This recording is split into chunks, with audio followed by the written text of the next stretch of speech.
Listen closely, my friends. Without discipline, talent is nothing. It rots in silence. It stays buried inside a man like gold locked beneath solid stone, admired by no one, used by no one, changing nothing. The greatest tragedy is not failing. The greatest tragedy is carrying the potential for an extraordinary life, and dying before that potential ever becomes real. Deep down, you already know this feeling. You have felt the distance between the person you are today and the person you know you could become. That distance has stolen years from millions of people.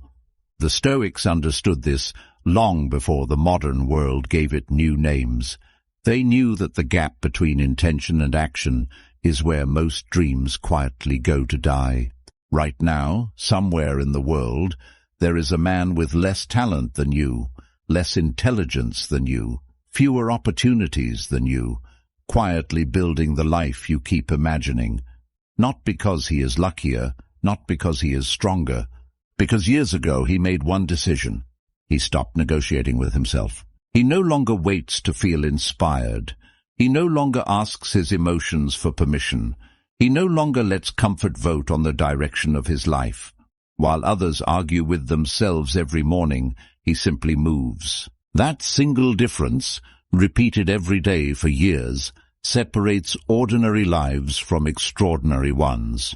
This is not another video about motivation. Motivation burns fast and disappears even faster. It is a spark, and sparks cannot survive a storm. This is about something colder, something quieter, something almost impossible to break. This is about discipline, understood the way the Stoics understood it over 2,000 years ago. Not as punishment, not as suffering, but as the invisible structure that allows a human being to remain unshaken when everything around him begins to fall apart. Stay with me until the end of this video, because today we are going to uncover 7 ancient techniques that have survived empires, wars, exile, slavery, and the collapse of entire civilizations. They were practiced by men who lost everything, yet never lost themselves. By the time we finish, you will not simply understand discipline. You will understand why so many people spend their entire lives chasing success, while the truly disciplined seem to attract it without ever chasing at all. Before we begin, subscribe. Not for me, but for the future version of yourself. The one who is tired of starting over. The one who is ready to stop making excuses. The one waiting on the other side of discipline. Every video on this channel is built for that version of you. Let's begin. Technique 1. The discipline of attention. The first technique is the discipline of attention. The Greeks called it prosos, and they believed it was the beginning of all freedom. Before you can master your habits, your emotions, or your destiny, you must first master the one thing every force in the modern world is trying to steal from you, your attention.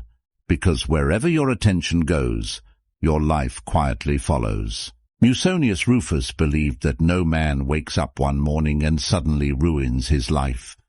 Collapse happens slowly. One unnoticed distraction, one unnecessary pleasure, one careless decision, one compromise that seems too small to matter. Day after day, these invisible moments accumulate until a person no longer recognizes the life they have built. People believe they are destroyed by one catastrophic event. More often, they are destroyed by thousands of tiny moments they never considered important. Imagine standing at the gates of an ancient city. Every traveler who enters brings something with him. Some carry wisdom, some carry disease, some carry prosperity. Others carry destruction disguised as opportunity. Your mind is that city. Every thought, every conversation, every video, every opinion, every fear stands outside those gates asking for permission to enter. Most people never realize they are the gatekeeper. They welcome everything inside, then wonder why chaos eventually occupies the entire city. The Stoics warned that the mind left unguarded never remains empty. It becomes occupied. If you do not choose what enters your consciousness, the world will choose for you. Advertisers will choose. Social media will choose. Angry strangers will choose. Your fears will choose. Eventually you begin living a life designed by voices that never truly cared whether you became the person you were capable of becoming. Musonius challenged his students with a question that sounds almost painfully simple. What deserves a place inside your mind today? Not what demands your attention, not what entertains you, not what frightens you. What actually deserves to live there? Because every belief you repeatedly entertain eventually becomes a decision. Every decision becomes a habit. Every habit becomes your character. And your character quietly becomes your destiny. Attention is not simply the ability to focus. It is the ability to protect your future before your future even exists. Every time you refuse distraction, you are protecting a version of yourself that nobody else can see yet. Every time you surrender your attention to meaningless noise, you are silently trading pieces of that future for pleasures that disappear within minutes, but leave consequences that remain for years. Most people believe discipline begins with action. The Stoics believe discipline begins much earlier. It begins with the thoughts you allow to survive inside your mind. Actions are only the visible result. Attention is the invisible cause. Change the cause, and the effect changes naturally. There is a reason ancient Stoics practiced in noisy streets instead of perfect silence. They understood that focus developed only in comfort disappears the moment life becomes difficult. True discipline is not the ability to concentrate when everything is quiet. It is the ability to return your mind to what matters while the entire world competes for your attention. Remember this, because it may be the most important sentence in this entire video. The quality of your life will never rise above the quality of your attention. Whatever owns your attention eventually owns you. Technique 2. The discipline of appropriate action. Attention alone is not enough. You can guard your mind perfectly and still build an ordinary life if your actions remain scattered. This is where most people fail. They confuse movement with progress, activity with purpose, and exhaustion with achievement. They stay busy from sunrise to sunset, yet years later they discover they have traveled in circles instead of forward. The Stoics called this principle kathekon, appropriate action. It means doing only what truly belongs to your nature, your purpose, and your highest self. Every action either strengthens the person you are becoming or quietly strengthens the person you are trying to escape. There is no neutral choice. Every decision is casting a vote for your future identity. Picture a sculptor standing before a massive block of marble. The masterpiece is already hidden inside the stone. His job is not to add more marble. His job is to remove everything that does not belong. Every strike of the chisel looks like destruction, but in reality it is revelation. The statue appears only because the unnecessary disappears. Most people attempt discipline by adding more goals, more routines, more productivity hacks, more obligations.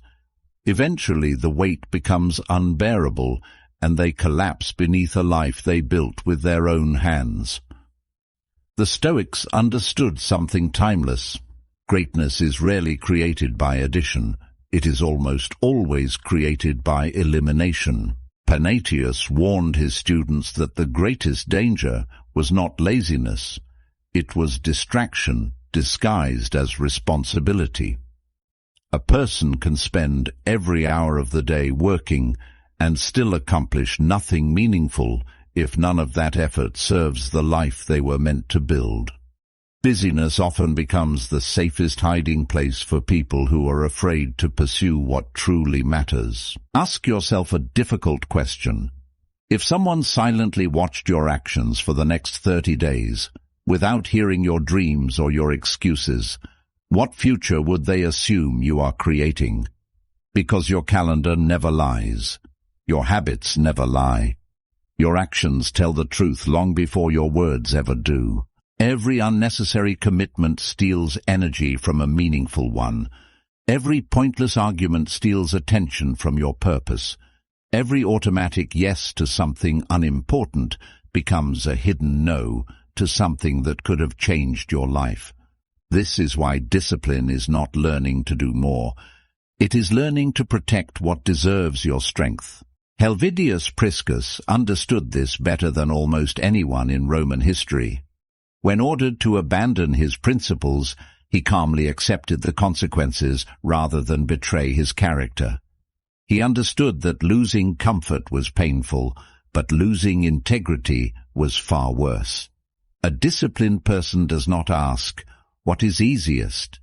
They ask, "What remains true, even when it becomes expensive?" Every morning, life places a chisel in your hands. With every choice, you either remove another piece of unnecessary stone, or you add more weight to a life already buried beneath distraction. Eventually, everyone becomes a sculpture. The only question is whether you shaped yourself deliberately or allowed comfort to do the carving for you. Here is the uncomfortable truth. Every extraordinary life is built on thousands of invisible refusals. Refusing distractions, refusing approval, refusing comfort, refusing the temptation to become busy instead of becoming great. Those refusals are never celebrated in the moment. Yet they are the reason extraordinary people seem almost impossible to shake years later. Remember this before we continue. The greatest enemy of purpose is not failure. It is a life so crowded with unnecessary things that your true purpose never finds enough space to breathe. The third technique goes even deeper, because even when your actions are right, there is still one enemy capable of destroying everything you build. That enemy lives inside your own mind. Technique 3. Rule the kingdom within. Most people spend their entire lives trying to conquer the world while remaining complete strangers to the kingdom inside themselves. They dream of more money, more influence, more respect, believing that external victories will finally give them peace. But history whispers the same warning over and over again. A man can rule an empire and still be a slave, not to chains, but to his own impulses. The Stoics called this inner ruler the hegemonikon, the governing faculty of the mind. It is the invisible throne from which every judgment, every decision, and every action is born. Marcus Aurelius believed this was the only kingdom no one could invade unless you willingly surrendered its gates. Lose your wealth, and you can recover it. Lose your reputation, and time may restore it. But surrender your ruling mind, and nothing outside you can ever compensate for what has been lost. Imagine a fortress built on the highest mountain in the world. Below it, wars rage without end. Cities burn. Kings rise and disappear into dust. Storms shake the valleys. Armies scream beneath its walls. Yet the fortress never moves, because its strength was decided long before the battle ever began. Your mind must become that fortress, not because life will become easier, but because chaos is guaranteed to come. The question is not whether the storm will arrive. The question is whether there will still be a king sitting on the throne when it does. Cleanthes understood this truth more deeply than most. By night he carried heavy buckets of water through the streets, simply to earn enough money to study philosophy during the day. His body was exhausted, his hands were scarred, his clothes were worn. Yet while others pitied his circumstances, he quietly built a mind that hardship could no longer intimidate. He proved that discipline is never created by comfort. It is created every time your principles become stronger than your excuses. This is why most people remain trapped. They believe the battle is against laziness, against bad habits, against difficult circumstances. It is not. The real battle happens in the fraction of a second between an impulse and a decision. Every temptation whispers the same lie. Just this once. Every excuse promises the same comfort. Tomorrow will be different. And every surrender makes the next surrender easier, until eventually your impulses no longer ask for permission. They simply give orders. Think about the last promise you broke to yourself. Nobody forced you to break it. There was no prison around you, no chains on your hands. Yet something inside you was powerful enough to overrule your own word. That should disturb you. Because if your own promises cannot survive your own emotions, then who is truly in control of your life? You, or the feeling of the moment? The Stoics trained themselves to question every impulse before obeying it.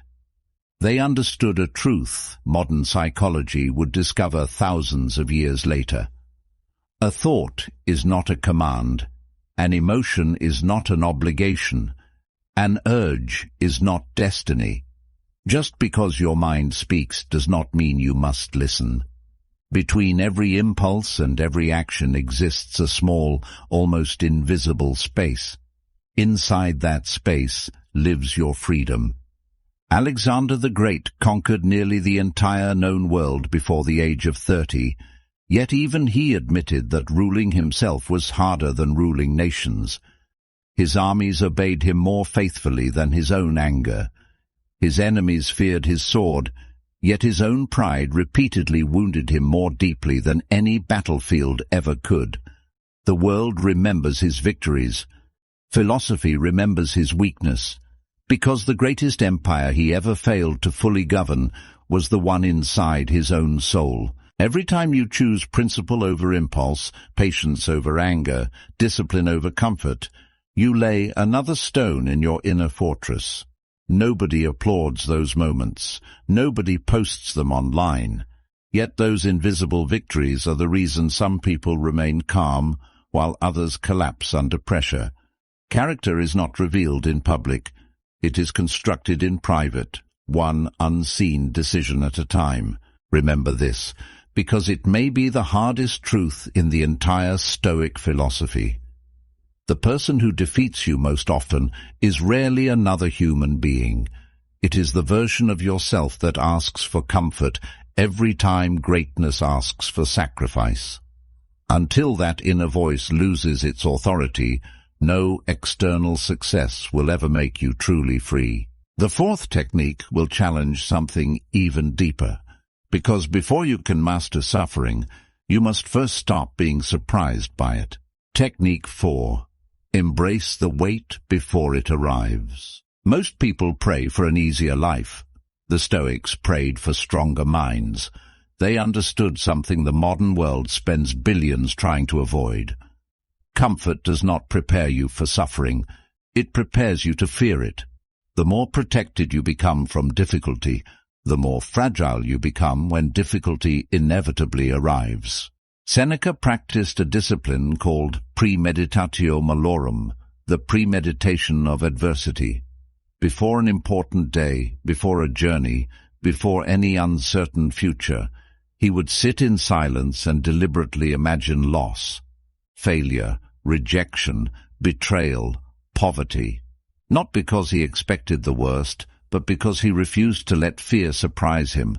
A man who has already faced disaster in his mind rarely panics when reality knocks on his door. Imagine two ships leaving the same harbor.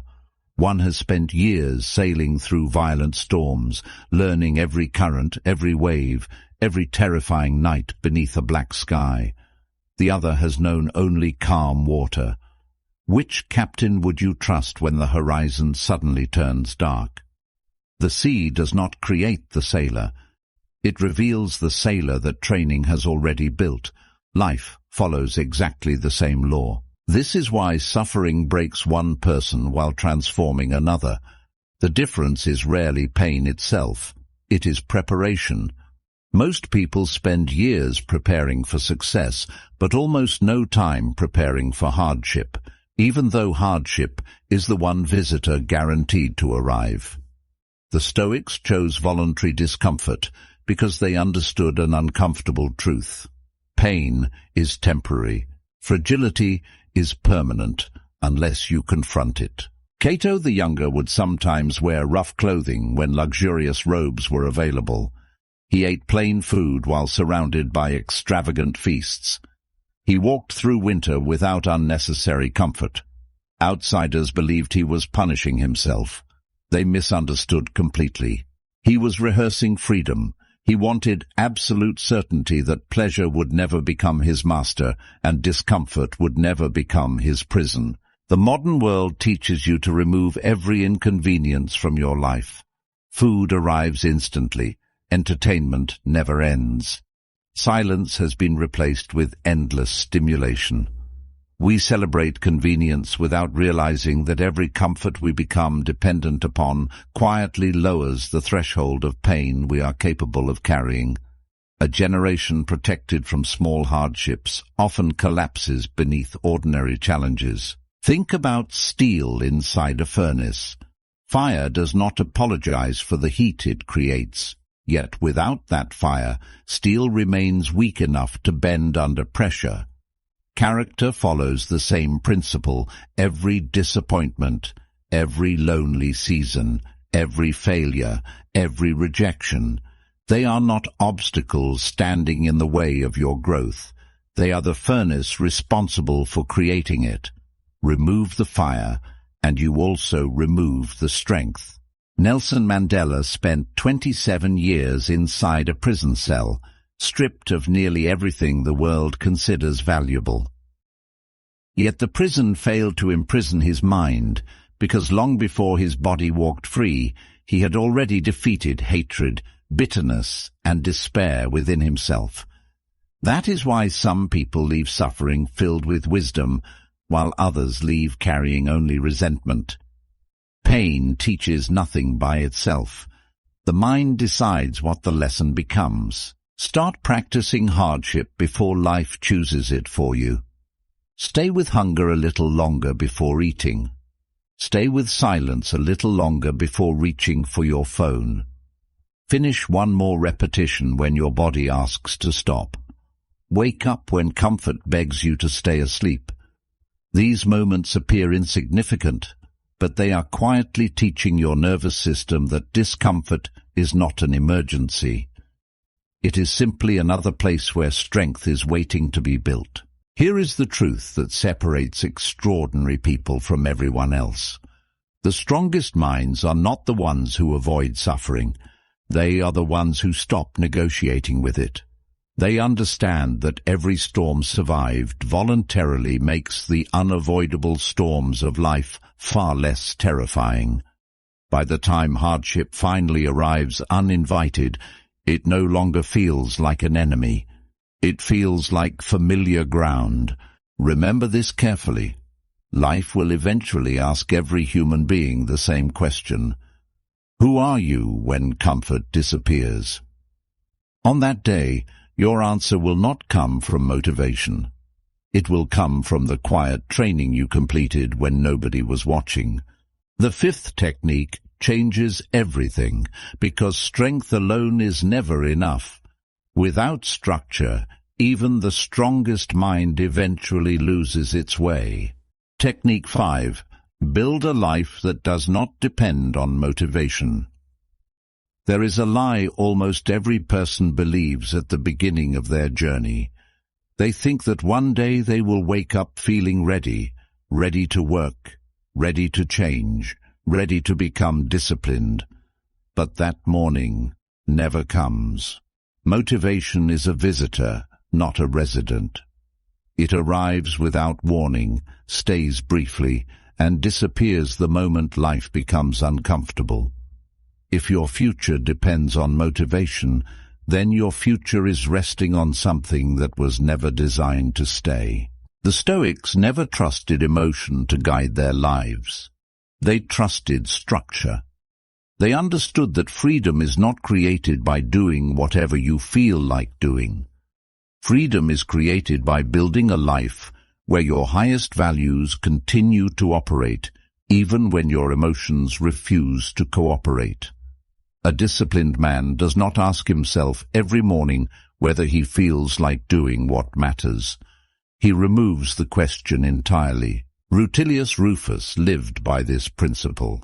Even after being falsely accused and sent into exile, he refused to let his circumstances dictate the order of his life. His routines remained steady, his principles remained untouched, his character remained intact. The world had changed around him, yet the architecture inside him never moved. That is the true purpose of structure. It protects your identity when life tries to steal it. Imagine a river that has flowed through the same valley for hundreds of years. At first, the water had to fight for every inch of ground, but over time, it carved a channel so deep that every future drop naturally followed the same path. Habits work exactly the same way. Every repeated action cuts another groove into your mind until discipline no longer feels difficult. It simply becomes the direction your life naturally flows. Most people negotiate with themselves hundreds of times every single day. Should I wake up now? Should I work later? Should I skip today's workout? Should I scroll for just a few minutes? They think these are small decisions. They are not. Every unnecessary decision quietly drains the energy needed for meaningful ones. The exhausted mind almost always chooses comfort over purpose. This is why structure is one of the greatest forms of self-respect. It removes the endless debate between the person you are today and the person you are trying to become.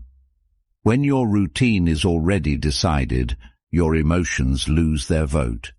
You stop asking your feelings for permission because the decision was made long before the emotion arrived.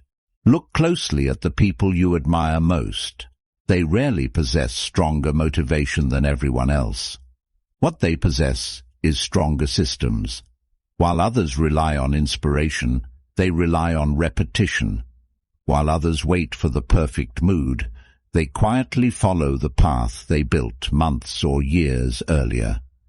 Their success appears effortless only because you never witnessed the invisible structure supporting it. Nature itself teaches this lesson.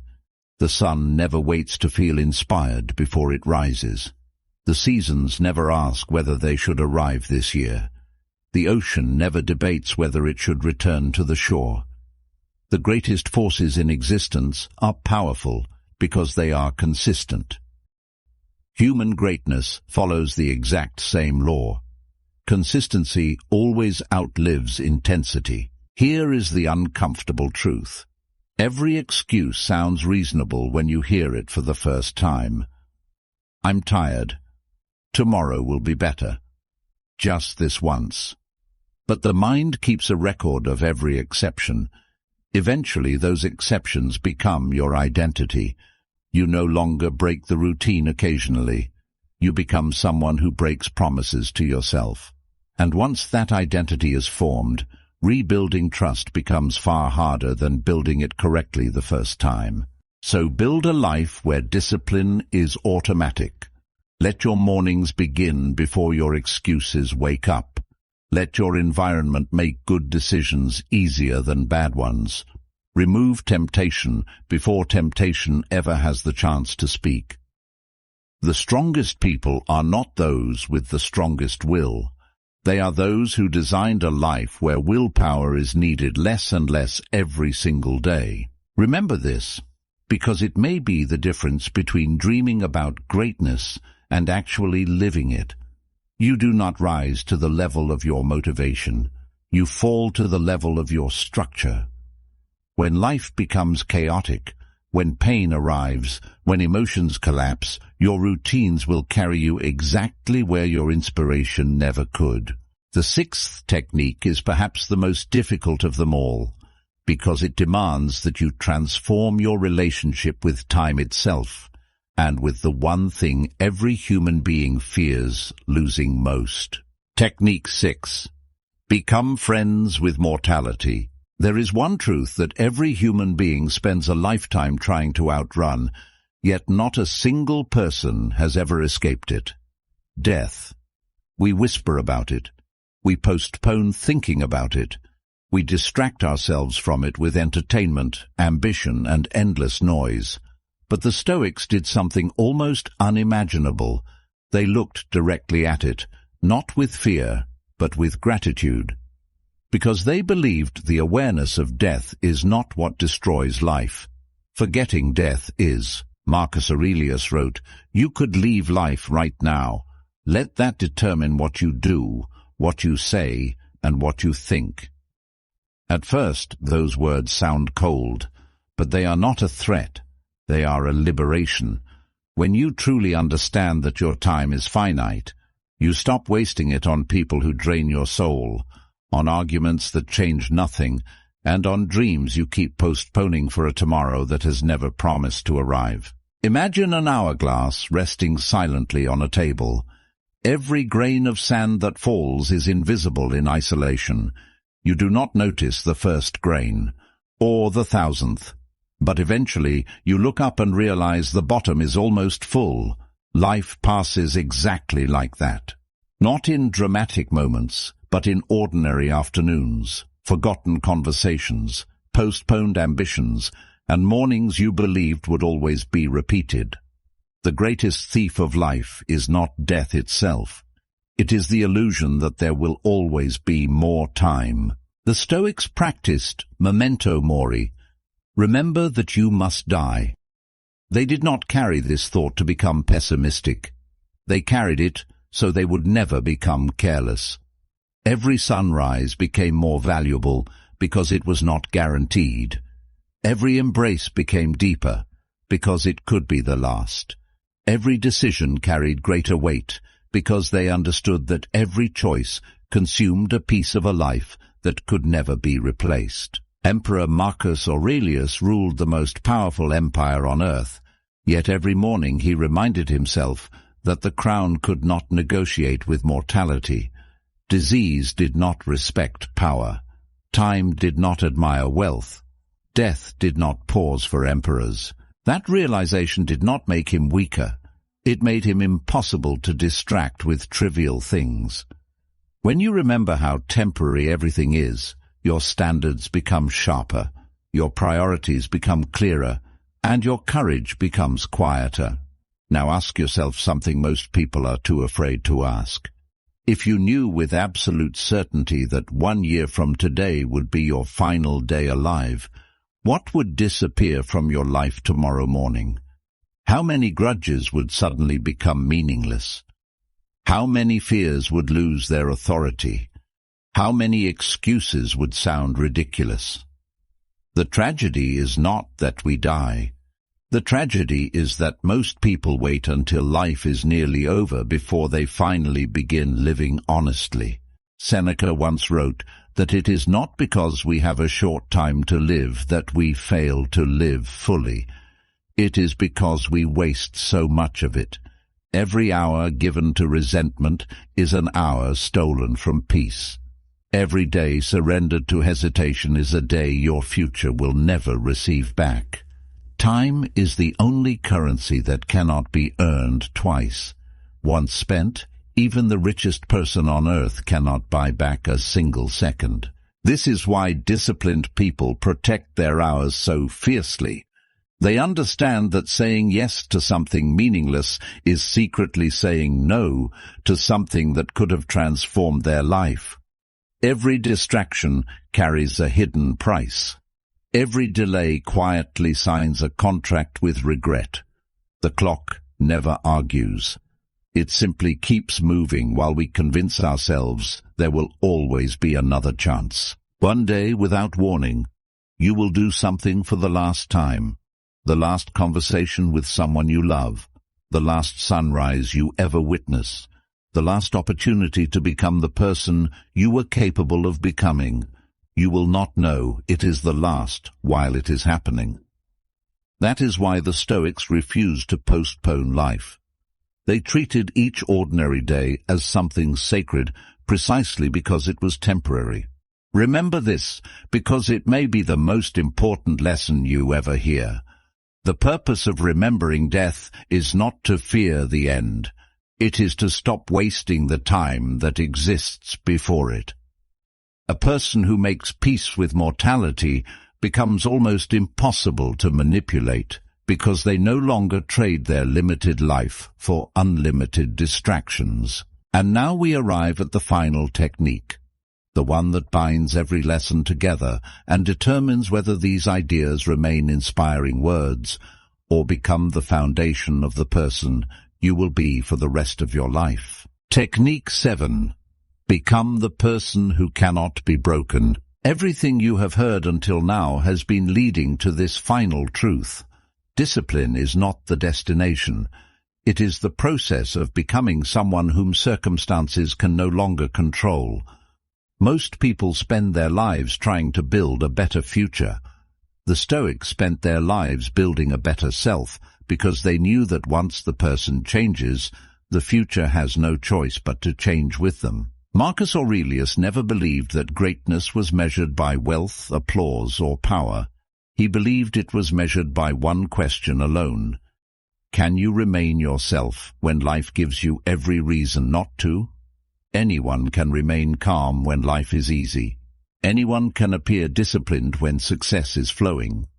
Character is revealed only when comfort disappears, when plans collapse, and when the world offers you every excuse to abandon your principles. Imagine an ancient oak standing alone in the middle of an open field. Every season attacks it. Winter freezes its branches. Summer burns its leaves. Storms bend it until it seems certain to break. Yet year after year it remains standing, not because the storms became weaker, but because its roots kept growing deeper than anyone could see. Human strength follows the same law. Your visible life can never become stronger than your invisible foundation. Epictetus began life as a slave. His body belonged to another man, but his mind never did. When his master twisted his leg until it finally broke, legend says Epictetus calmly replied, "I told you it would break." Whether every detail of that story is literal or not, the lesson has survived for nearly 2,000 years because it reveals something extraordinary. A person who governs his own mind possesses a freedom no tyrant can ever confiscate. This is what separates ordinary people from extraordinary ones. Ordinary people ask, "What happens to me?" Extraordinary people ask, "Who do I become because of what happens to me?" One question creates victims, the other creates leaders. The event is often the same. Only the interpretation changes, and that interpretation quietly determines the direction of an entire life. There will come a day when you lose something you desperately wanted to keep. Someone will misunderstand you. Someone will betray you. Something you spent years building may suddenly disappear. On that day, none of your motivational quotes will save you. None of your temporary emotions will carry you forward. Only your character will remain. And character is never built during the storm. It is revealed by it. Never forget this. Every difficult morning you refuse to quit. Every temptation you refuse to obey. Every fear you walked through instead of running away from. Every promise you kept when nobody would have known if you broke it. Those moments were never just isolated victories. They were bricks, quiet, invisible bricks. Day after day they built the fortress you now carry inside yourself. The world is full of people searching for shortcuts, waiting for perfect timing, hoping that confidence will appear before action. But confidence has never been the beginning of greatness. It has always been the reward for repeated courage. The disciplined do not act because they feel fearless. They become fearless because they keep acting long after fear has spoken. So as this video ends, Do not ask yourself whether these 7 techniques sounded inspiring. Ask yourself something far more uncomfortable. Who will you be tomorrow morning when no one is watching? Because that version of you, the one standing alone with your choices, your excuses, and your conscience, is the person who will ultimately decide the quality of your entire life. One day, years from now, you will look back on this chapter of your life. You will either meet the person who finally stopped negotiating with weakness, or the person who kept waiting for a better moment that never came.